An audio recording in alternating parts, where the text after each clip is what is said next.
Oh, this is Mike, NoStressMike.com. I left a link down below on a video, and they're trying to explain all the rebel forces, how they're working, around Syria and all that kind of stuff. And I left the link there. It's not a long video, but they're trying to explain how all this works. And this is a fine example why I am not in favor of revolution. And because you always hear me talk about, I hate revolution. No way. There's a good example. And what it is, you'll see on that, you will get different rebel organizations. And these different organizations will be sponsored by different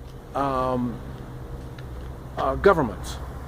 And once you start taking from a government, the government that you're taking weapons from and any of this kind of stuff, now what they're trying to do, that government is trying to make a relationship with your rebel unit, because they want you to take over whatever country you're in, and then they will have influence over you because they gave you that support. A good example is Castro in Cuba. We gave him the support to do all he had to do, and then he turned around and pissed on us. So, but I'm just telling you, that is a fine example of how it works. He was a rebel, and he did his thing with a U.S. backing. And you will see on this video all the different countries, and that's what we know of, that are getting involved, backing these different rebel units, trying to gain influence. And but what happens? There's money in war, and all of these governments want to get involved in it. They love revolutions. They love turmoil. All this makes it so big government can, like I say, get their influence in that area. They do it all the time. Like I say, I'm down here in Central America. I mean, it's bad. I mean, right now it's it's still going now, but there's sometimes it gets really, really bad. Assassinations, kidnappings, and all this stuff done by the CIA, because the United States wants to really keep their influence down here. So a lot of that stuff is being done down here, even now, but sometimes it gets really, really bad. And like I say, I'm against revolution. Now, when I say that, remember, we've already had a revolution. And I'm not talking about the Civil War. I'm talking about these weirdos that have taken over our government. And these weirdos have done evil things in the name of the United States of America. They've done evil things to other countries, to other people, and to we the people. These evil people have already done a revolution to our government, our United States of America government. That's why they're trying to they're trying to get rid of the U.S. Constitution, our Bill of Rights, and all this kind of stuff. They have already done the Bill of Rights. I mean the revolution. They've already had the revolution. So the revolution is done already. What we need to do is take back what is rightfully ours, we the people. These weirdos that have got themselves in position of power have allowed our borders to be open and allow all these I don't even want to call them illegal immigrants, because that's not the point. The point is they're bringing in people that don't want or understand what the American way, the American attitude. They don't understand any of that, and they don't even want to be Americans. What they want is money. Greed is what brought them here. And who let them come in? The greedy politicians, the corrupt government, and all this that they left, we have here in the United States.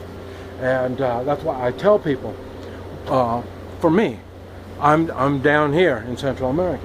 I came down here to escape the prosecution of the United States. I've owned businesses. I refused to go along with it. During all this revolution that was going on, I refused to go along with it. I was the only one. I had no backing. And my wife realized that I wasn't going to give up. I don't give up. And she knew that. And then she realized it was so overwhelming when I'm going up against the county, state, and federal, that, you know, for her, she was raised down here. She's been intimidated since she was a little kid. I've never been intimidated. People try to do it, but it doesn't work for me. So I wouldn't put up with their intimidation.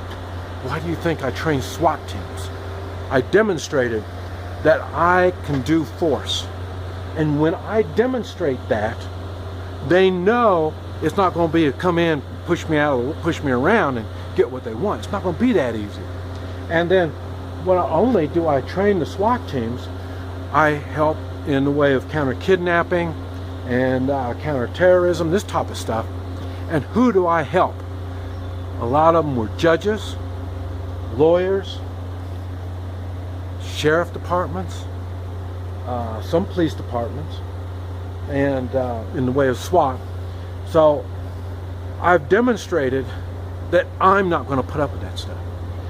Now, this is an example of where I'm trying to go when you hear me talk about the three-man militia. That's exactly what I'm talking about. As a three-man militia, you are showing that you've got the balls to stand. And when you have that, you show you are a man of substance. Others will help you. Now, it didn't work for me, but like I say, I wasn't public when I was, before I left the States, like 2003, 2002, something like that, I left the States.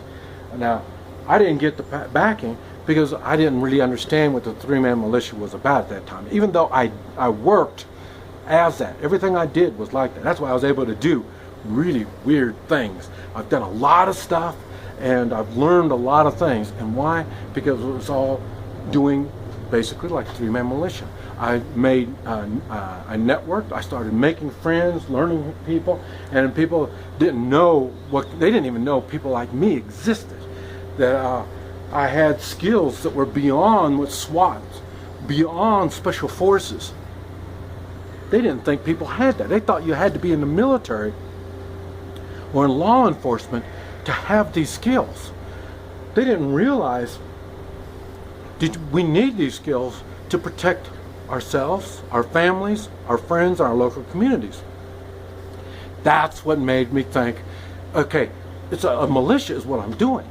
And the way I'm doing it is the same way I was doing in Vietnam. And I was in the Marines, and we had three-man fire teams. And they all, three-man. Everybody protected themselves, and everybody protected the other threes. And then together, we became a strong fighting force. So, in other words, and it doesn't take a lot. That's what's funny. Your three-man militia is the leadership in that particular area, the block, community. Like in my particular situation, I'm in a small community, small rural community, 300 to 500 people in the community. And like I say, we started with just one three-man militia. Now it's multiplied more and more and more. Our skills have varied and all this type of stuff. So in other words, we're not only just thinking of ourselves, we're thinking about how we can help the neighboring communities and their three-man militias. We can't help them unless they already have three-man militias in place. So in other words, we can take back our country. We don't have to play the games. We can get support from other countries, and if they were smart, they would support the local militia, but it should be the local militia, not militias. We don't have a bunch. Yes, there's a bunch of threes, yes, but we all should be under one sole purpose, and that is to take back our country.